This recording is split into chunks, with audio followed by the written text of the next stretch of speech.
Video like जरूर कर लीजिए और ऐसे वीडियो लगातार फ्री में पाने के लिए चैनल को तुरंत सब्सक्राइब कर लीजिए और बेल आइकन को जरूर टैप कर लीजिए ताकि आगे भी सारे वीडियो आपको मिलते रहे। यूट्यूब में फॉलो करते हैं तो प्लीज ये वाला फ्री टेलीग्राम चैनल जरूर ज्वाइन कर लीजिएगा। सारे नोटिफिकेशन सारे अपडेट यहीं पे आते हैं, ध्यान रखिए। मैं वैभव और आप लोग देख रहे हैं UPPSC best online coaching YouTube channel को। दोस्तों, इंडियन हिस्ट्री इसका जो लिस्टिंग वाला हमारा ये पीडीएफ है, इसको हम लोग कवर अप करवा रहे हैं वो एक नए तरीके से। यानी कि यहाँ पर सिर्फ मैं आपको पढ़ा नहीं रहा हूँ, सिर्फ मैं आपको चीज़ें बता नहीं रहा हूँ, बल्कि मेरी कोशिश ये है कि आपको वीडियो के साथ साथ चीज़ें कहीं ना कहीं याद रह जाएँ। सो कुछ ना कुछ यहाँ पर हम ट्रिक लगाते हैं, कुछ ना कुछ बताते हैं ताकि चीज़ें आपको यहाँ पर याद रहें। दिव्या सिंह चौहान, इन्होंने कमेंट सेक्शन में इस चीज़ के लिए बोला है कि सर इस चीज़ को कंटिन्यू करिए, बहुत ज़्यादा बेनिफिट हो रहा है। सो आप लोगों के कमेंट्स आते हैं, इंकरेजमेंट मिलता है और कुछ बेहतर करने का मन करता है। ठीक है, तो मैं यही चाहूँगा कि इस वाले सेशन को जो आप कंप्लीट देखें, कमेंट सेक्शन में अपना जो फीडबैक है वो ज़रूर दीजिएगा ताकि नेक्स्ट वीडियो में और अच्छे से कुछ कोशिश करके आपको सामने कोई नई चीज़ लेके आई जा सके। कोशिश यही है कि आपका एक भी मिनट यहाँ पर बर्बाद ना हो। जो मैं आपको बता रहा हूँ वो आपको पूरा बेनिफिट दे आपके एग्जामिनेशन में। ठीक है, सो आगे बढ़ें इससे पहले बस एक चीज़ बोलूँगा कि चैनल को सब्सक्राइब करिए और नोटिफिकेशन बेल के आइकन को प्रेस करिए। रीज़न बीइंग, जितने भी वीडियोज़ आए वो सारे वीडियोज़ आपको नोटिफिकेशन के थ्रू आपको पता चल पाए कि वीडियो अपलोड हो चुके हैं, आने वाले हैं, उनको आप देखें और एग्जामिनेशन में बेहतरीन परफॉर्म करके आएँ। यहाँ पर यूपीपीएससी बेस्ट ऑनलाइन प्लेटफॉर्म से पढ़ने के बाद एटलीस्ट जितना भी आप यहाँ से कवर अप करके जाएं वो गलत ना हो, ये मेरी कोशिश रहेगी। चलिए अब स्टार्ट करते हैं आज के अपने इस सेशन को। दोस्तों, जो पिछला वीडियो था उसमें हमने ऋग्वेद के जो मंडल हैं, उनके जो रचयिता हैं, उनको कवर अप कर लिया था। आज हम देखेंगे प्राचीन कालीन यज्ञ और उनका संबंध। ठीक है, अब यहाँ पर चीज़ों को कुछ इस तरीके से करते हुए चलेंगे कि चीज़ें कुछ ना कुछ कहीं ना कहीं याद रह जाएं। तो सबसे पहले हम बात करें किसकी, यज्ञ की। ठीक है, अब किसके बारे में बात हो रही है, इसमें अलग अलग ये सेक्शन दे रखे हैं। यज्ञ है, उनका संबंध किससे है, ठीक है, ये सारी चीज़ें हैं। तो सबसे पहले हम ब्रह्म यज्ञ की बात करें तो भैया ब्रह्म ज्ञान प्राप्त कैसे होगा? ब्रह्म ज्ञान तभी ना प्राप्त होगा जब आप वेदों को पढ़ लोगे। ठीक है, तो ब्रह्म यज्ञ किस लिए होता था कि वेदों को पढ़ना और पढ़ाना, इसके लिए ब्रह्म यज्ञ। देव यज्ञ की बात करें तो देवताओं को कुछ भी आपको पहुंचाना हो, अपने जो इष्ट देव हैं, तो क्या करते हैं, हम आहुति देते हैं ना, अग्नि में ही आहुति देंगे। जब यज्ञ करेंगे तो उसमें अग्नि में आहुति देंगे। तो ये जो यज्ञ होता था देव यज्ञ, इसमें आहुति दी जाती थी। ठीक है, कहाँ देंगे आहुति? ऑब्वियसली बात है भैया, अग्नि में ही आहुति दी जाएगी। तो ये दोनों आपको एज इट इज याद रहेंगे। जैसे ही आप ब्रह्म यज्ञ याद देखोगे तो आपके दिमाग में आएगा कि भैया ब्रह्म ज्ञान प्राप्त करना है, दैट मीन्स कि आपको वेद पढ़ना है, आपको देवताओं के पास पहुंचना है, अपनी बात पहुंचानी है, आपको आहुति देनी है। आहुति ऑब्वियसली बात है आप किस में दोगे, अग्नि में दोगे। ठीक है, चलो आगे बढ़ें। अगला जो यहाँ पर दिया हुआ है, जिसमें यहाँ पर बात करी गई है किसकी, ये है आपका भूत यज्ञ। ठीक है, सभी प्राणियों को आहुति देने का इससे रिलेशन है किसका, भूत यज्ञ का। वहीं मनुष्य यज्ञ की बात करें तो अतिथियों को, जो आपके गेस्ट हैं, इनको सम्मान के लिए अतिथि या फिर मनुष्य यज्ञ जो है ये करवाया जाता था। अब ये दोनों कैसे याद रहेंगे, सोचिए।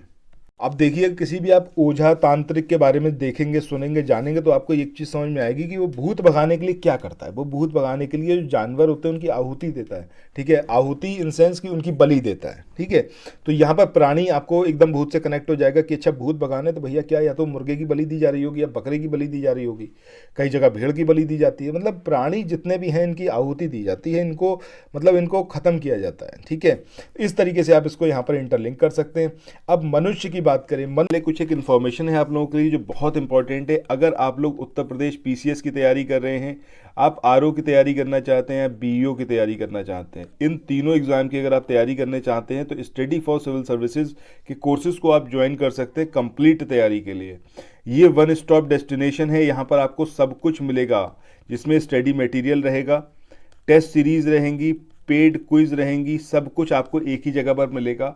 और ये सब कुछ सफिशिएंट होगा आपके एग्ज़ाम को क्रैक करने के लिए, एग्ज़ाम को निकालने के लिए। लेटेस्ट ग्रुप स्टार्ट हो चुके हैं और उन ग्रुप में आपको एडमिशन लेने के लिए सिंपली जो ये नंबर मैं आपकी स्क्रीन पर लिख रहा हूँ, इन नंबर्स पर आप कॉल कर सकते हैं। 8564-880530, इस नंबर पर आप संपर्क कर सकते हैं। इसके अलावा 9696066089 इस नंबर पर कांटेक्ट कर सकते हैं, या फिर आप 7523864455 इन तीनों में से किसी भी नंबर पर कॉल करके आप हमसे संपर्क कर सकते हैं और ये लेटेस्ट ग्रुप जो है इसमें आप एडमिशन ले सकते हैं।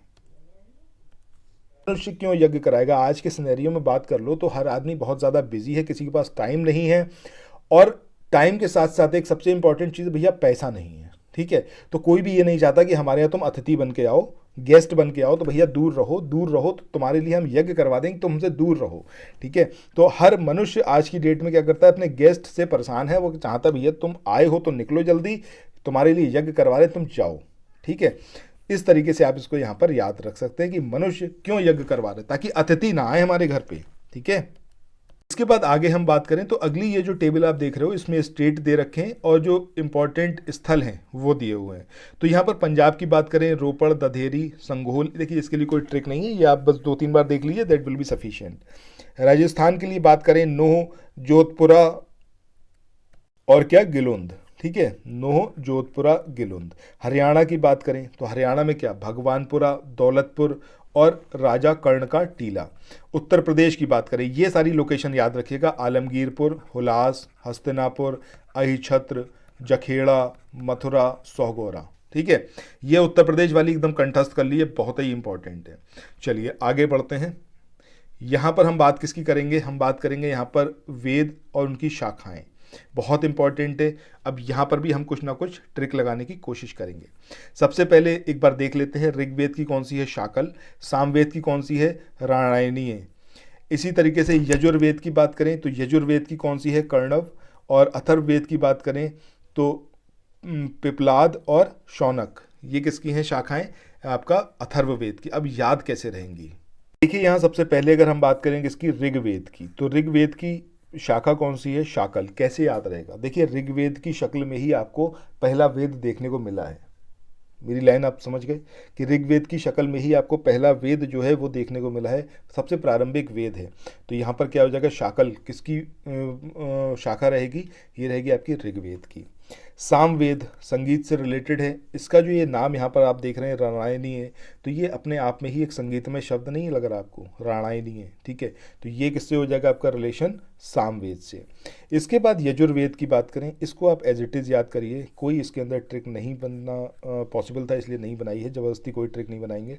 तो यहाँ पर यजुर्वेद, कर्णव और अथर्ववेद, पिपलाद और शौनक, ये एज इट इज़ याद कर लीजिएगा। ठीक है, चलिए आगे मूव ऑन करते हैं। अगला है यहाँ पर कि भारत के महत्वपूर्ण बौद्ध मठ और उनकी स्थिति। अब ये जो पूरी लिस्ट है ये आप 1-2 बार जब सुन लेंगे ना तो आपको याद हो जाएगा, ज़रूरत हो लगेगी तो कहीं ट्रिक बनाएंगे, अदरवाइज ये एज इट इज़ याद कर लीजिएगा।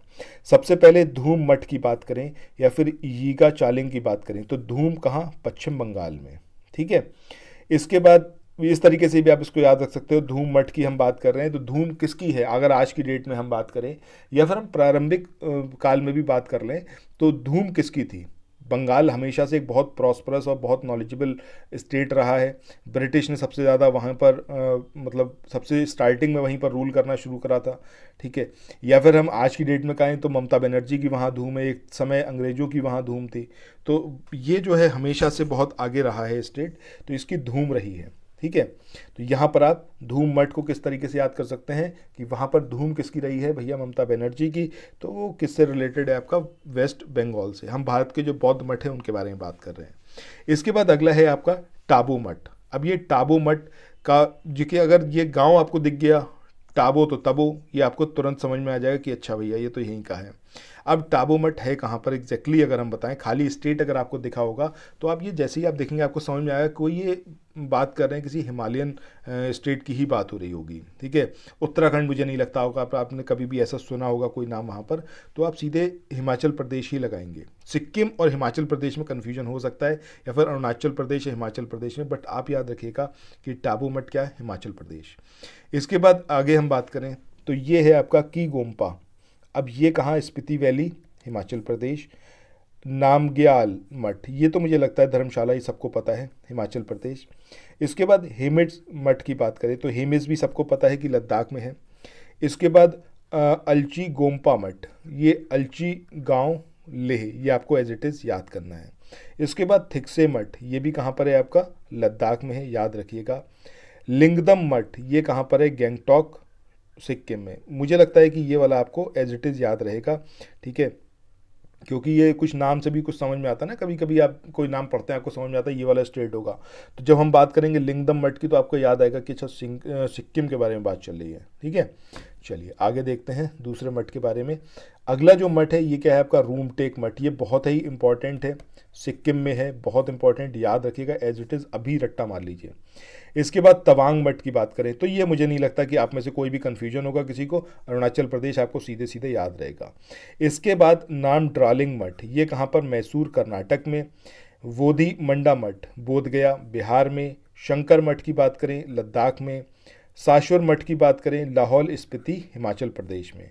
और मिड्रालिंग मठ की बात करें तो ये देहरादून उत्तराखंड में। ठीक है, अब यहाँ पर ये जो मठ है जिसमें रूमटेक तो आपको एज इट इज़ याद रहेगा, मैंने बोला ही, तवांग भी अपने आप को याद रहेगा आपको कि भैया अरुणाचल प्रदेश है। इसके बाद नाम ड्रिलिंग मठ, ये थोड़ा सा कंफ्यूजिंग है, क्यों, क्योंकि यहाँ पर आप कंफ्यूज हो सकते हैं कि अच्छा ये उत्तराखंड मतलब कोई हिमालयन स्टेट पे ही होगा मठ, बट ये है भैया मैसूर कर्नाटक में, नाम ड्रालिंग। इसके बाद नेक्स्ट जो है आपका, अगर हम ड्रालिंग की ही बात करें तो अगला है आपका मिड्रालिंग या फिर मिंड्रालिंग। तो एक है आपका देहरादून में उत्तराखंड में, ठीक है, और एक है आपका कहाँ पर, मैसूर कर्नाटक में। ठीक है, इसके बाद यहाँ पर बोधि मिंडा, ये जो मठ है ये कहाँ पर है, बोधगया बिहार में। अब बोधि से ही आप यहाँ पर आइडेंटिफाई कर पाएंगे कि ये बोधगया के बारे में बात चल रही है और ये बिहार का होगा। शंकर मठ की बात करें तो शंकर मठ ये आपको यहाँ पर याद करना पड़ेगा कि भैया हिमालय पे बैठे हुए हैं, लद्दाख में एक ही व्यक्ति हैं शंकर जी, व्यक्ति नहीं सॉरी देवता हैं। ठीक है, साश्वर मठ की बात करें तो ये कहाँ पर है आपका, हिमाचल प्रदेश में। इस तरीके से इनको आप थोड़ा सा लिंकअप करके और थोड़ा सा नंबर ऑफ टाइम्स रिवाइज करके आप इन सबको याद रख सकते हैं। ठीक है, चलिए फिर मिलते हैं नेक्स्ट वीडियो में। टिल देन ये सारी चीज़ें जो है इसको मल्टीपल टाइम्स रिवाइज करिए, पढ़ते रहिए। Bye bye.